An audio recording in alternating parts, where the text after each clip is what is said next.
Welcome to the Author Roundtable, where authors from all walks of life come together to discuss the trials, tribulations, and triumphs of publishing their books. I'm your host, Corey. Find us on Spotify, Apple Podcasts, Stitcher, TuneIn, and PodServe, just to name a few. This is a call for a return to integrity in the American legal system. It's the new book by Dr. James M. Copas titled The Politicization of the American Legal System. And we're going to talk all about it. Jim, the author, is here with me now. Jim, welcome to the show. Thanks for being here. Well, thank you for having me. Jim, can you tell me what the politicization of the American legal system is all about? Well, let me kind of give you a 2-minute overview. The American legal system was designed to be a stabilizing force in our constitutional architecture. It exists to ensure that no matter who wins elections, the rules remain predictable. That predictability is not just a political principle, it's an economic necessity. Today, many Americans perceive the judiciary as politically aligned rather than institutionally independent. Now, whether that perception is fully accurate or not is less important than the reality that that perception, in fact, exists. Because perception drives trust, and trust sustains institutions. My book argues that when judicial appointments, media narratives, and litigation strategies become overwhelmingly partisan, one way or the other, the long-term consequence is not simply political tension, it is structural instability. Entrepreneurs, investors, and executives depend on stable rule of law environment. And I'm not talking about the term rule of law as you hear it flippantly being thrown around by politicians. I'm talking the real deal, the real predictable rule of law, not some variation of it. Keep in mind, when courts are viewed as extensions of political factions, that stability weakens. This book is not about defending one party or criticizing the other. It's about defending structure. Because without structural integrity in our legal system, democratic governance and economic predictability both erode. And that's just that straightforward. Jim, who did you write this for? What sorts of readers would really be into it? Clearly, people who like academic type books or legal books in nature. But the reality is the way I wrote this, in a non-ideological manner, it doesn't promote one party or the other, but rather simply an integrity, structural manner. I honestly think everybody who cares about the well-being of this country would like this book if, in fact, they took the time to read it. What was that inspiration, that spark that made you sit down and start writing this? Well, there's really 3 things, to be honest. The first is God gave me the opportunity to attend and graduate from several law schools. I have 4 legal diplomas hanging on the wall, my doctorate, of course, and 3 advanced degrees. So I know how the law works, and it's really that straightforward. The second reason is I had the unfortunate opportunity of becoming very, very deeply involved in one of the political party's state organization. And as a consequence, I was involved with the national party on a daily basis. And what I saw, to be honest, turned my stomach. And while I believe one of the 2 political parties is 1,000 feet underwater, the other one's 500 feet underwater. And in my view, what's the difference? You're dead either way. That's the second reason. And a lot of what I witnessed was this manipulation of the judiciary. The third reason is that my wife and I are both very serious about our faith. We're Christians, and we believe it's our duty to try to shine the light on the truth as best we know it in good faith and without recompense. And that's what I'm trying to do, and that's why I wrote it. Have you been published prior to this, or is this kind of a new thing for you? It's kind of a yes and no. The truth is I've written for 50 years. The truth is, however, this is the first book I decided to publish. However, I've got 4 others in the publishing production process as we speak. Again, this book is titled The Politicization of the American Legal System, written by Dr. James M. Copas, published by Christian Faith Publishing. Head over to places like Amazon, Barnes & Noble, iTunes, or traditional brick-and-mortar stores, and you'll be able to pick it up. Jim, it's been great to talk with you here tonight. Thanks again for being here. Well, thank you kindly. Have a wonderful evening.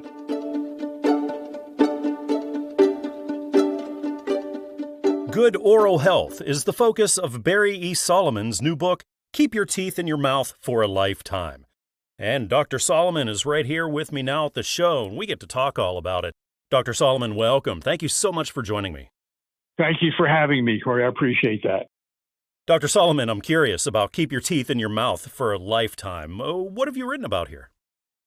Basically, Corey, the truth of the matter is that we were meant to keep our teeth in our mouth for a lifetime, and there are only a few things that destroy our teeth and our mouth and our oral health.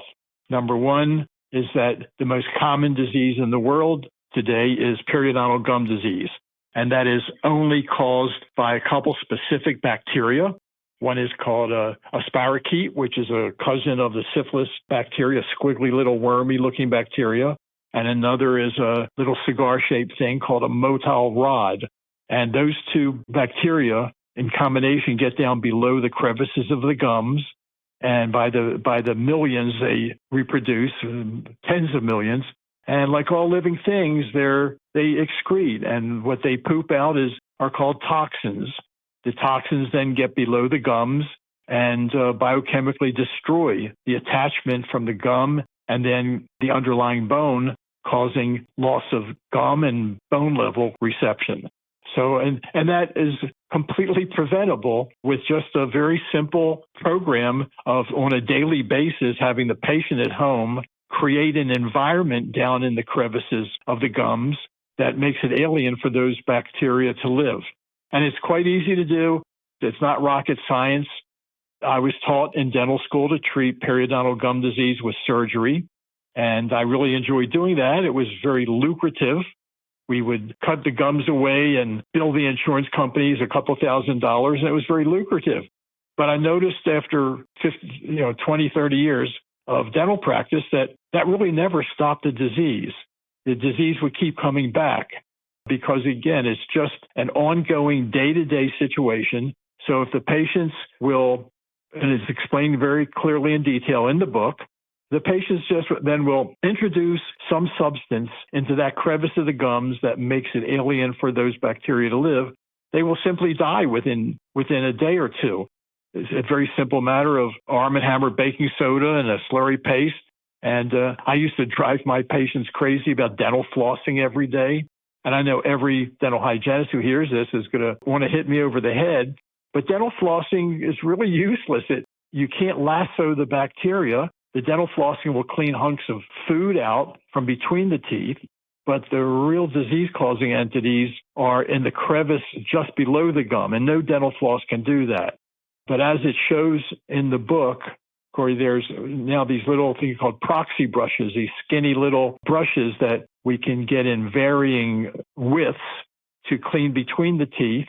And by brushing them in and out a little bit, that breaks up the bacterial colonies where the bacteria cannot stay organized. And within a few days of the absence of those bacteria and within the absence of their toxins, the body will automatically heal itself. Usually, of course, the other entity that causes tooth loss is dental decay. And the culprit for dental decay is sugar, plain and simple. That doesn't mean that I didn't have a half a Hershey bar today. We all love sugar. However, what happens is in the mouth, sugar, the glucose, sucrose, whatever it is broken down into lactic acid.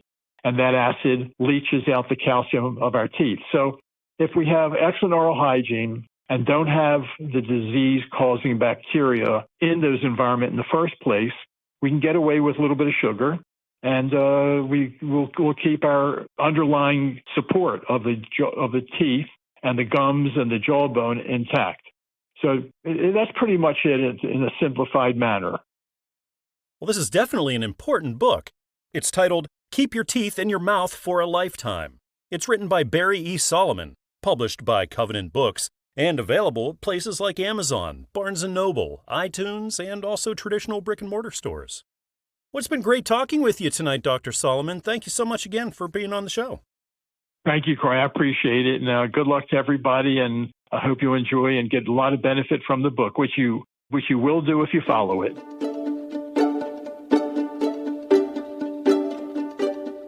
the audiobook edition of Sherida Stevens' book, Indexed Universal Life Insurance in Action, From Protection to Prosperity, Your Path to Financial Security. Well, it's out now pretty much everywhere where you get audiobooks, and we're going to be talking about it right now here at the ReaderHouse Author Roundtable. Sherida is with me. Sherida, welcome. Thank you for being here. Thank you for having me. Can you tell me all about what readers and audiobook listeners are going to be in store for when they get into Indexed Universal Life Insurance in Action? Well, one of the things about this specific book that I think will really help everyone is insurance is one of those things that we don't know a lot about other than homeowners and car insurance. And when we think about life insurance, we think about it in terms of, oh my God, I've got to die for someone to get this money. What I wanted people to understand is Index Universal Life Insurance is one of those tools that you can use throughout your life to help you meet whatever goals you've set for yourself and your family and still be around when you leave. So it really is life insurance for the living. Yeah, this sounds like a book that's applicable to pretty much everybody. Did you have a target readership in mind? I did. I was thinking of people with school-age children. Now, you can start younger and you could start later with your policy, but I was thinking about people who had families who were building their financial future at the same time. They were thinking about college for their children. Unfortunately, some of us are also thinking about care for our aging parents.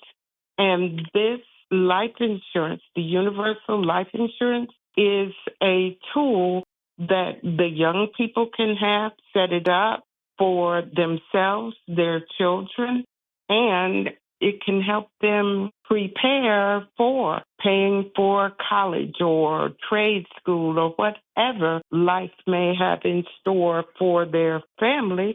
And while it's not retirement, it's also money that you would have around for your retirement. So it's such a versatile tool, but I really was thinking in terms of young people with families. How did this come about, Sherida? What was the inspiration behind it? The inspiration was really my children. My children are adults and they have children. And I would be talking to them and they would tell me about all of the things that were going on with their companies and the retirement and things. And I kept thinking about the fact that there had to be a better tool for young people with families to use to help them build their futures. And when I retired, I decided that I would get into the life insurance business. And as I began to learn, I thought, oh my goodness, this would be the perfect tool for my children. And so I wanted them to have a way of understanding how flexible this policy is without me sitting there trying to talk to them about it. And so I wrote the book with my children in mind, and I'm really happy that I did because I found out other people's children are really learning from it as well. Well, this is definitely a useful book for a lot of people. Again, it's titled Indexed Universal Life Insurance in Action, From Protection to Prosperity, Your Path to Financial Security. It's written by Sherida Stevens, published by the Audiobook Network, so pick it up at places like Audible, iTunes, and Amazon. Well, Sherida, it's been great to talk with you tonight. Thanks again for coming on the show. Thank you so much for having me.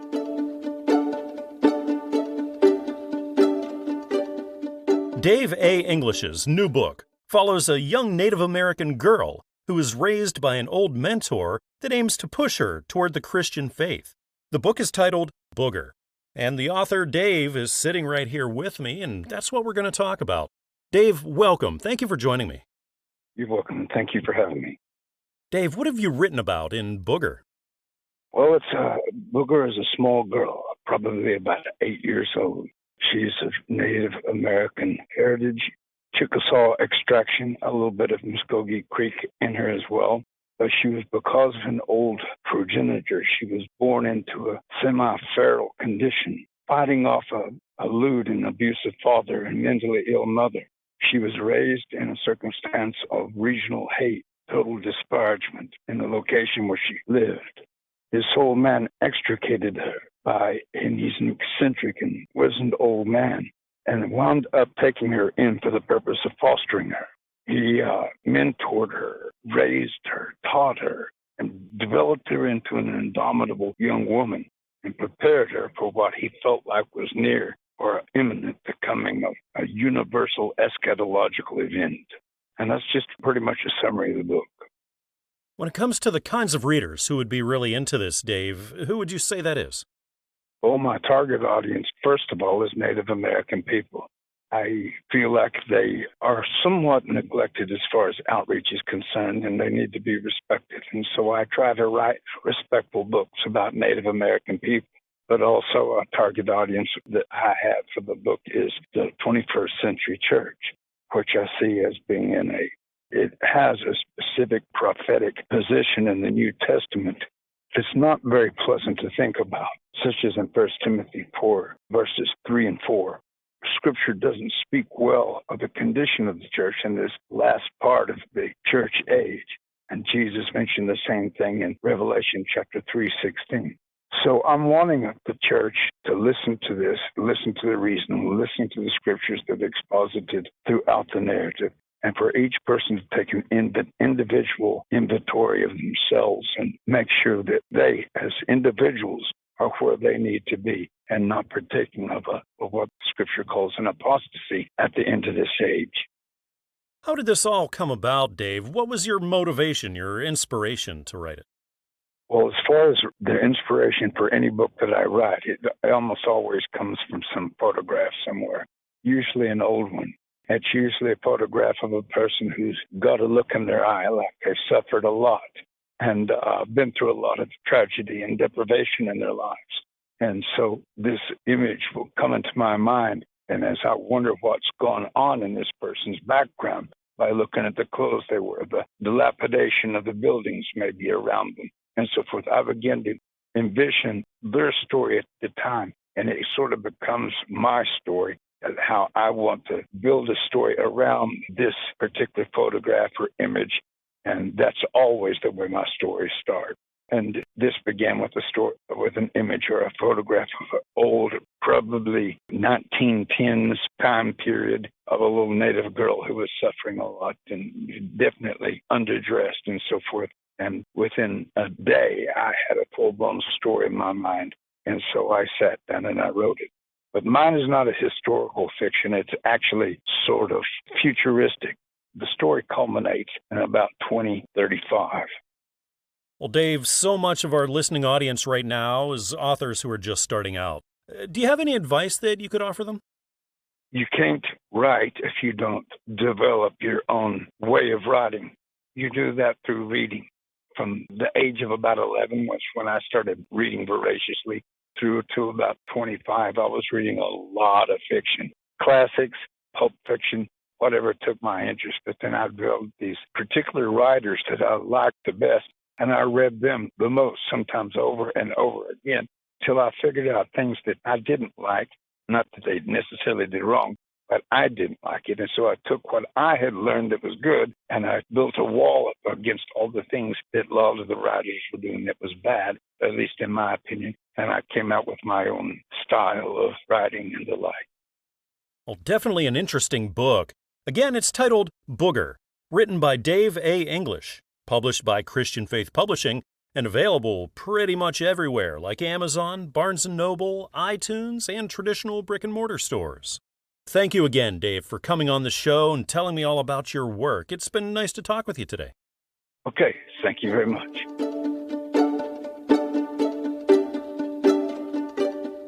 The new book by Reverend T.L. Taylor is a spiritually grounded self-help guide focused on transformation through Christ's love. And that's what we're going to talk about. Reverend Taylor is sitting right here with me now at the ReaderHouse Author Roundtable. Reverend Taylor, it's a pleasure. Thank you for joining me tonight. Thank you for inviting me. Can you tell me all about Can Your Works Identify You? What are readers going to find here? Well, it's a book about how the things that we do today becomes our past life. So we are identified by our works, the verbs of our life, our deeds, because they are our past after each day. So to make a new past, we must decide what we want to do in our future and do the works of that future today so that my future becomes my new past that I identify myself with. And that's primarily what the book is about. Interesting. When you think of the kind of readers that you are writing for, Reverend Taylor, would you say primarily believers? Yes, but this topic is amazing in how widespread it is, whether no matter what belief they may have, no matter whether they believe or not in Christ, it is still a subject that if you want to have more love, whatever you wish to have, be identified with, then the listener or the reader should be able to read and begin to identify areas that, you know what, I want this to change. I want a different past to be my identity, and to do that, then I've got to look into my future and decide what I want my future to be. And then every day that future comes into existence, work on that. And then with time and your constant identity of your future, what you want it to be, then you'll find that soon your past has a new identity that you at one time most likely did not conceive that you could have that type of an identity. So what was your motivation, your inspiration behind writing this? Dealing with people, counsel, just seeing people suffer and wish that their past was different. And you would think that it would be obvious that, well, what are you selecting every day? It's going to be your past tomorrow. And it's like the thought somehow didn't take root. And you search for inspiration in how to encourage others to be what God has called them to be and do, then it's time to stop and take a look and see why you keep choosing some things for your future that are a constant reminder of your past. And so that's sort of where the inspiration came from to do this book, is there is a need out there, and I didn't know how else to address it, and I love to write. When it comes to this kind of thing, what does your writing background look like, Reverend Taylor? Is this kind of a new thing for you? As far as being published publicly, yes, this is the first one. I've written many guidebooks for the groups that I'm with and minister with, never really put them on the public stage. But this one here, it seemed to press enough that I was encouraged to go ahead and put it out there for anyone that might need to be encouraged to help themselves better their life and their future with God. When you look ahead, do you see yourself writing and publishing more, do you think? Oh, absolutely. I've got several already written. We're just waiting on this process. And now that the process has reached this point, it is very exciting to come to this point. And the others will just be like dominoes coming afterward to encourage others to look and decide what they want their past to be. Again, this book is titled, Can Your Works Identify You? Christ's Hidden Treasures, a Christian self-help book, written by Reverend T.L. Taylor, published by Christian Faith Publishing, and available places like Amazon, Barnes & Noble, iTunes, and traditional brick-and-mortar stores. Reverend Taylor, thank you again for coming on the show. It's been great to chat with you. It's been great to speak with you as well.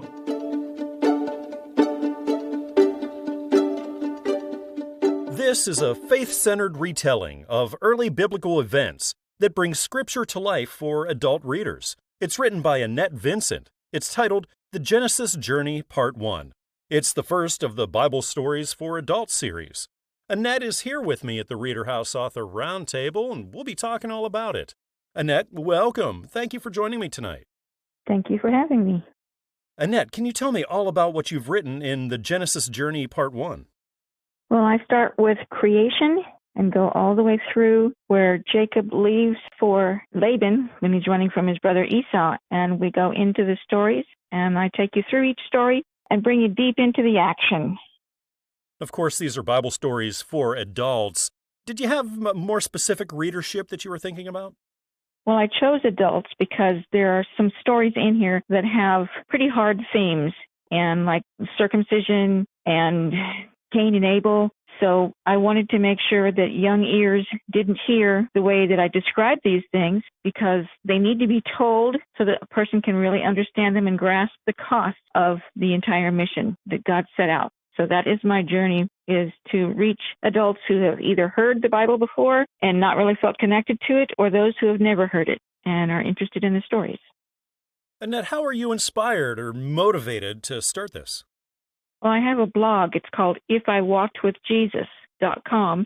And in that blog, I started looking at what it would look like if I walked the streets with Jesus and his disciples. And so I started putting the stories of Jesus into narrative form. And then it just grew from there into, let's put the whole Bible in narrative form and become part of the story. And so I just felt compelled to put them together and create it as a book. Prior to this, have you experienced in being published and things like that? I published one small book that was just a personal publication for my family of prose and specific writings that were inspirational to me. But other than that, this is my first actual for the public publication. So once you decided you were going to publish this, were you on a long journey overall, the writing part and the publishing part, the whole thing? Well, I had already put together the stories, and so all I was looking for was somebody to actually publish them, because it's been several years in the making as far as putting all these stories together. But then when it came to actually publishing it, it took probably about 6 months to get from concept to actual publication. It was a very exciting time. Yeah, you put a lot of work into this, and then finally it paid off. You were holding the first copy of The Genesis Journey in your hands, Annette. What was that moment like for you? Surreal. It's like, whoa, I really have something. And I gave one to my daughter, and her kids are like, oh, Grandma's a real published author. So now that you are a published author, what would you say is the most rewarding aspect of it all for you? I think the most rewarding aspect is actually being able to share the stories I saw in my spirit with other people and hear their feedback. I haven't had any negative feedback yet from either Genesis Journey Part 1 or Part 2, which has already been released too. We have a lot of listeners who are authors just starting out. Annette, do you have any advice maybe that you could throw out there for them? Don't give up. If it's in your heart, do it. And where there's a will, there's a way, if God allows. But if you want to make God laugh, tell him your plans. I've talked with a lot of authors here throughout the years, and I've noticed how many of them also love to read as well. So, Annette, would you call yourself a big reader? Oh, yes, absolutely. My Kindle is full of books, probably about 5,000 books in it by now. Thank goodness I don't have to put them on a shelf somewhere. What kinds of things do you like to get into? I really love mysteries. Those are one of my favorites, especially if I can figure it out before the characters can. I love reading other people's tellings of the Bible stories. The Davidic Chronicles was one of my favorite series. You put it before me, I like science fiction, but you put it before me and it's not soupy romance, I'm probably going to read it. Well, what a blessing this is going to be for so many readers. Again, this book is titled The Genesis Journey, Part 1. It's part of the Bible Stories for Adults series, written by Annette Vincent, published by Christian Faith Publishing. Pick it up at places like Amazon, Barnes & Noble, iTunes, or traditional brick-and-mortar stores. Annette, thank you again for coming on the show and telling me about your work. It's been great to talk with you. Thank you.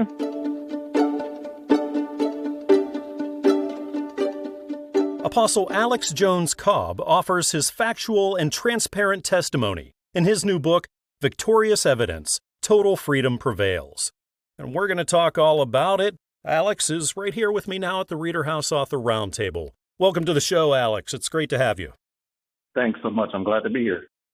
Alex, I'm interested in Victorious Evidence and what readers are going to get into here. Can you tell me about it? So, Victorious Evidence is actually the sequel to the first book that I ever wrote a couple of years ago, which was titled Total Freedom. And Total Freedom was written from a place of pain, but Victorious Evidence was written from a place of being healed and whole. What kinds of readers do you think that this would connect with the most? I believe that it would connect with anyone who has had any kind of trauma or drama in their lives, or anyone who have found themselves not really knowing which direction to go in as far as their faith or their personal identity. How did this all come about, Alex? What was your inspiration behind writing it? So I was a pastor at a Pentecostal church in Jacksonville, Florida. And after the pandemic, it just became extremely difficult to keep the church going, as membership had declined, revenue had declined, attendance had declined, and it was either like file bankruptcy or sell the church. So I ended up selling the church, coming and moving to South Carolina, and I prayed. I said, okay, God, what do you want me to do next? And I know I heard the Lord speak, but sometimes even when we hear him speak, sometimes we need another confirmation. So my best friend called me a week later. She said, well, now that you no longer are the senior pastor of a physical building, what are you going to do? I said, well, the Lord put it in my spirit to write, but I don't know if I'm ready to tell a lot of things. And she was like, no, you need to do it. You need to do it. You need to do it. So long story short, I feel like I am still preaching. I am still ministering, even though it's no longer from a traditional pulpit. I believe that God has expanded my territory and has endowed me with the gift of writing to still reach people. So I'm still ministering to people just from books and not a pulpit anymore. So when you think about the writing process, the publishing process, was this a long journey for you overall? I would say not necessarily with the first book, because the first book was a combination of different notes from my diary and from a journal that I had been keeping since I was a really young man. So by the time it came to apply it to paper, apply it to manuscript, it was really a matter of transferring things in a chronological order from my journal and diary into a manuscript and lining it up as like a memoir. So the process, it really was not tedious. I've never really had writer's block or anything. God has always given me what to say. So you chose a great publisher, Christian Faith. Alex, once you started working with them, was there anything you found particularly challenging about that publishing end of things? Everything was a first-time experience when it came to CFP, because the first time I published, it was self-published, and I kind of went at my own pace and did things my own way. So CFP is technically the first publisher that I've worked with where I wasn't doing the footwork myself. So then it was finally a real thing. That day came. You're holding the first copy of this in your hands, Alex. What was that like? I felt like, okay, here's another sermon for the people. That's what it felt like for me. So it wasn't necessarily about a personal accomplishment. It was more so about, what can I give them this go round? What can I give them in this book that they didn't get in the last book? Because I believe that each round should go higher. So you have a couple books out there now. What would you say is the most rewarding aspect of it all for you? I would say setting an example to people who know that God has called them and not limiting him to a traditional pulpit. Because when God calls us to do things, he doesn't just call you to do one thing. I believe he can call you to do several things. And I grew up thinking that, okay, preaching is my calling. I'm always going to have on a robe and this collar and wear this cross, and this is how I'm going to do it. But you couldn't have told me that a day would come that I did not pastor a physical church. So getting to know him beyond tradition. What an inspiration this book is going to be. Again, it's titled Victorious Evidence, Total Freedom Prevails. It's written by Apostle Alex Jones-Cobb, published by Christian Faith Publishing, and available pretty much everywhere, like Amazon, Barnes & Noble, iTunes, and traditional brick-and-mortar stores. Well, it's been great talking with you today, Alex. Thank you again for being on the show. Thank you so much. You have a wonderful evening.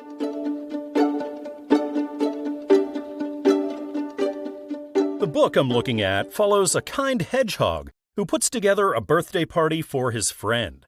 It's written by Deborah Sorena. It's titled Maplewood Hollow Mysteries, 2nd edition, Book 1, An Invitation to Mystery.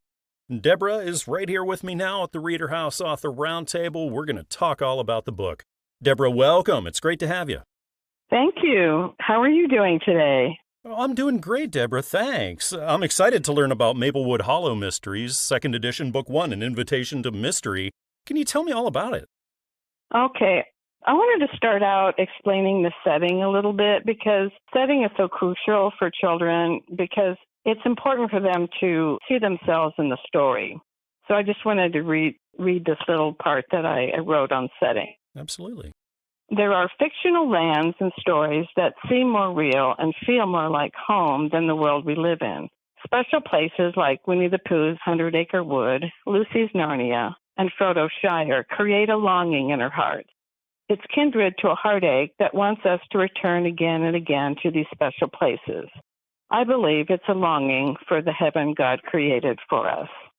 And they're Christian books, and there's a lot of Christian themes in it, too. So I'll go right into the story. So the first book begins the adventures of Hedwig the Hedgehog and his friends. They live in beautiful Maplewood Hollow, a valley with hills and trees with a river winding through it. So the story opens with Hedwig in his kitchen, and he's baking scones because he invited Mr. Beasley over for tea. So Mr. Beasley comes in, and they sit down, and they are having their scones and tea. And Hedwig realizes that it's Mr. Beasley's birthday in a few days. So he asks him if he could throw him a party. Well, Hedwig's well-intentioned kind of leads to a series of enduring mishaps and misunderstandings. And as plans go awry, there's more mysteries that come up in the story. The mystery of the missing invitation, and then leads to more questions, why there's no females in Maplewood Hollow, and who is Faye, and why is Hedwig so desperate to find her? So as Hedwig navigates all these challenges, his best friend Charlie, the wise robin, reminds him of the power of prayer and why turning to God in our troubles is better than fretting. The lessons in this first book are there's lessons of friendship and forgiveness and faith, and then hurt feelings and dealing with misunderstandings. But the characters have relatable flaws and loss and things that have happened in their life that make the characters real relatable to kids. I wanted to read just a little excerpt paragraph from the story. Hedwig had seen his relationship with Mr. Beasley grow for many years, and he had learned to rely on his strength and playful ways. Hedwig realized through Mr. Beasley's friendship that true happiness depends on one's attitude. There will always be trouble in our lives, but we need to rely on God and be content in all of life's circumstances. That's kind of the story. The reason I felt that I wanted to write these books is I've always had this longing to create a special place for children that they could get to know Jesus in a deeper, richer way, and to develop a Christian worldview and Bible thinking that would understand God's heart for their life. So this is book 1. I take it you have more planned out. This book 1 is published, and then book 2 is called The Mystery of the Missing Stranger, and it's written and the illustrations are done, and it's kind of ready to go. It's ready to be published. It's about a missing stranger, and there's a gospel story in it and a story of redemption, and it's kind of a fun book. Charlie the Robin in the story gets hurt, and there's some drama in it and a big storm.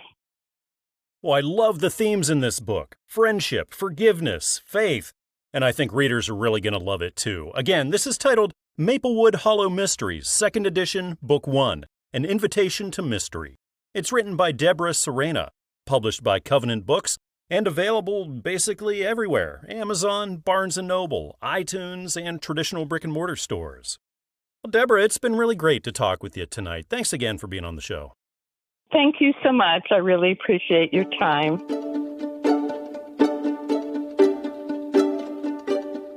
This is a tale of power, destiny, and the ultimate battle for control over the cosmos. It's the new novel written by Christian Axiom. It's titled Chronicles of the First Metagalactic Emperor, Battle of the AI. And representative for Christian, Kevin, is here with me now at the ReaderHouse Author Roundtable. Kevin, welcome. Thank you for being here tonight. Thank you for having me. Kevin, can you tell me what readers are going to find whenever they get into Chronicles of the First Metagalactic Emperor? This is a sci-fi thriller filled with space combat, galactic conquest, and it brings in a blend of scientific and militaristic concepts. It's full of technology. It's a futuristic saga, bringing in all types of scientific astrophysics, quantum mechanics, theoretical physics, molecular biology, computer science. All those things are brought into the concepts within the book. So it's kind of intriguing and also a learning experience. When it comes to the readers who would be really into this, are you thinking primarily sci-fi fans? Yes, scientific community, sci-fi fans. That was probably the bulk of the target for the book. So when it comes to writing and publishing and all of that, is this Christian's first time around, or did he have experience in it? This is his first book. It took over 2 years to complete the book, so it was a pretty long process. It included countless hours of research and writing and editing. And once Christian was working with the publisher Covenant Books, was there anything particularly challenging about that publishing process? Not really, except that a lot of editing was required, but it just seemed to go pretty smoothly. It was just, about probably a 6-month process just for the editing part. And so looking ahead, do you see Christian writing more, maybe make this into a series of sorts? Yes, he's currently working on a second and third book, kind of as a sequel or trilogy to the current book. So it's going to be, I guess it's more like a saga. So he does have 2 more books planned or in the works. What would you say is Christian's writing style? Does he work off of an outline of sorts where he knows what's going to happen from beginning to end? Or does he sit down and start writing with an idea and see where it goes from there? He had the whole idea from the get-go of what he wanted to, how the story was to play out. So it was just kind of a sequential writing of the book. So it wasn't, he had the whole concept in his mind when he started. So it was just a matter of putting it on paper. It wasn't like he was creating it as he went along. So it was known from the beginning. Now, talking about the writing process itself, was Christian ever going through challenges like writer's block and things like that? No, writer's block really wasn't an issue at all. It was just a matter of, proper grammar, proper, wording and editing, just getting everything correct wording and just your normal editing issues. But it seemed to work pretty smoothly as the book progressed over that 2-year period. As we wrap up our time here tonight, a lot of our listeners are authors just starting out. Do you have any advice maybe that you could offer to them? The advice he had was he recommends reading dictionary, buying books on grammar, studying a thesaurus, that kind of thing. And, just reading books on the subject that you're writing about. Like some of his favorite books are like Tom Clancy and Joe Buff, and that kind of influenced a lot of his writing. Yeah, good advice. Again, this book is titled Chronicles of the First Metagalactic Emperor, Battle of the AI, written by Christian Axiom, published by Covenant Books, and available pretty much everywhere: Amazon, Barnes & Noble, iTunes, and traditional brick-and-mortar stores. Well, Kevin, it's been great to talk with you tonight. Thanks again for coming on the show. Thanks for having us, and appreciate your time.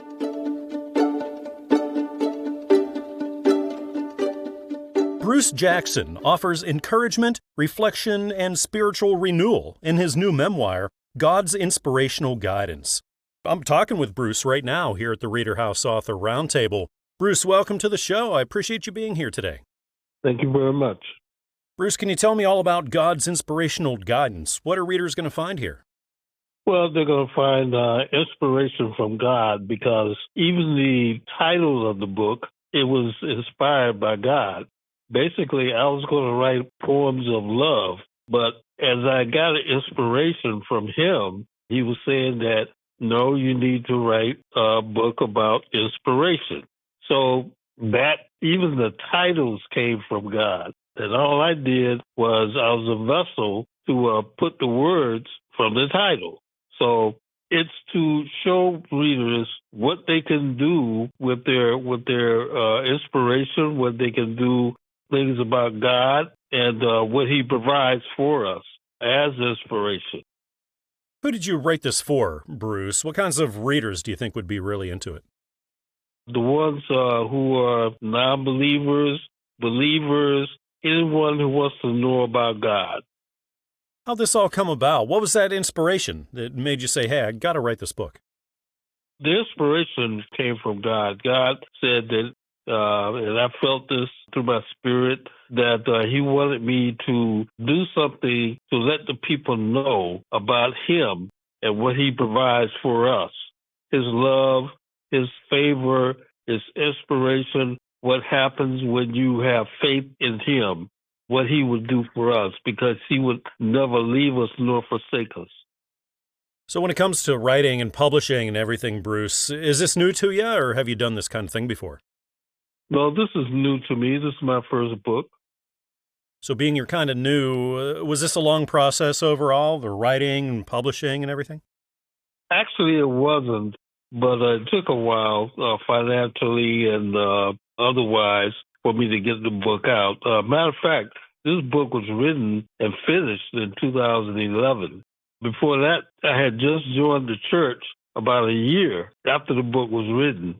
So it was an inspiration. It was something that it didn't take long to do, but it was inspiring to me. But last year is actually when everything got to rolling. So I'm glad that the book was put out there so that people can actually read for themselves and review the book and buy it if they choose to do so.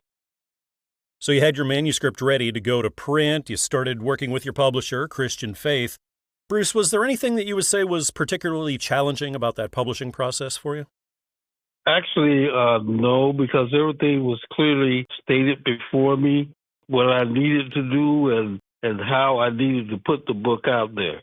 Things happened along the way for me not to put the book out there at that particular time, but finally it got published and I took off from there.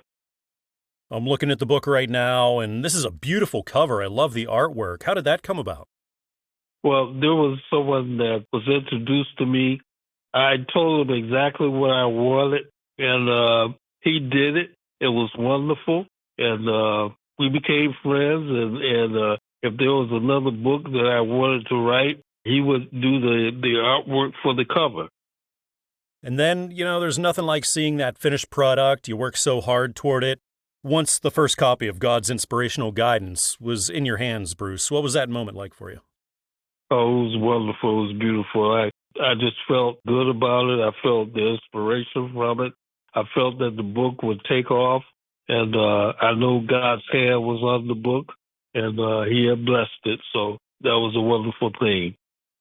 Now that you're published, what would you say is the most rewarding aspect of this all for you? That it finally got published, that I could finally get it out there to the public so that they can know exactly how God operates and the wonders that He provides for us. Well, it sounds like a lot of readers are going to be inspired and renewed by this book. Again, it's titled God's Inspirational Guidance. It's written by Bruce Jackson, published by Christian Faith Publishing, and available basically everywhere. Amazon, Barnes & Noble, iTunes, and traditional brick-and-mortar stores. Well, it's been really great talking with you tonight, Bruce. Thanks again for coming on the show. It's been a pleasure. Thank you very much. Thanks for having me. We hope you enjoyed this edition of the Author Roundtable, where authors from all walks of life come together to discuss the trials, tribulations, and triumphs of publishing their books. Check us out on Spotify, Apple Podcasts, Stitcher, TuneIn, and PodServe, just to name a few.